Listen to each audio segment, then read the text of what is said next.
If you're creating an online course and you're a little nervous about being on video, here's some tips to help make it easier. Hi, Cindy Nicholson here from thecoursewhisperer.co, and it's not uncommon to be afraid of the camera. This strange phenomenon happens when people hit record. They just clam up and they just don't know how to be themselves, and it stops a lot of people from actually moving forward with actually getting their course created. So I just wanted to share some thoughts as to kind of how to make it a little bit easier and what advice I give to my students that are struggling with having video. So let's start with that. Number one, well, you don't have to be on video. Now, there's certain times that I actually do recommend that you go on video with the welcome and the wrap-up videos. Those are times where I think you really do want to show your face, but other times you don't have to be on video. And it's okay until you get more comfortable with being on video.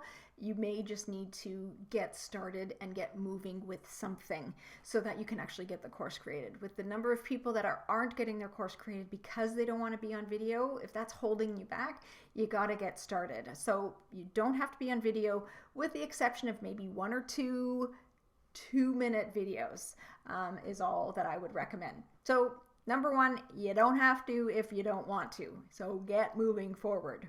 And number two, you don't have to do your video all in one take. You can break it up into smaller pieces and edit it together so that you don't feel you have to get through a 5-minute video without making a mistake. So you can edit pieces. I actually recommend you strategically design your content so that you have natural breaks so that you can just do one section at a time. You'll actually notice this particular video has natural breaks to allow me to just do sections as opposed to a whole entire video in one shot. So that is tip number two.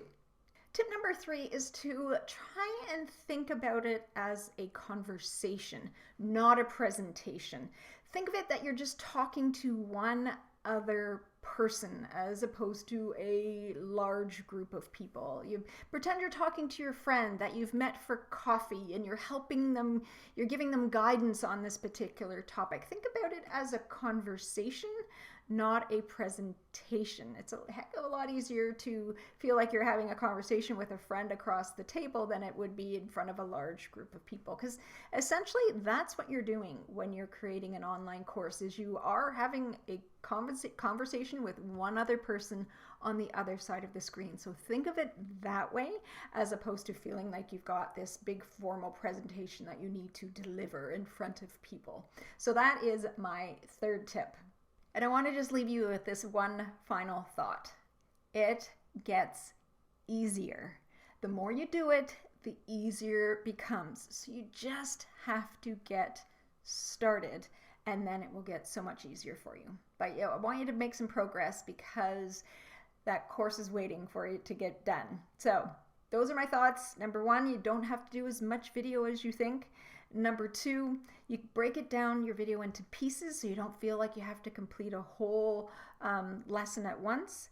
Number three, just pretend you're having a conversation as you would normally talk to your friend that is just on the other side of the screen. And the number four, it gets easier. So those are my thoughts around making video easier. If you need some help to help you move forward to finally get this course created that you've been thinking about, dreaming about, wanting to do for a while, and you just haven't gotten started, schedule a free call with me and I will give you some clarity and some guidance as to how you can finally get that course created. Thanks so much for watching.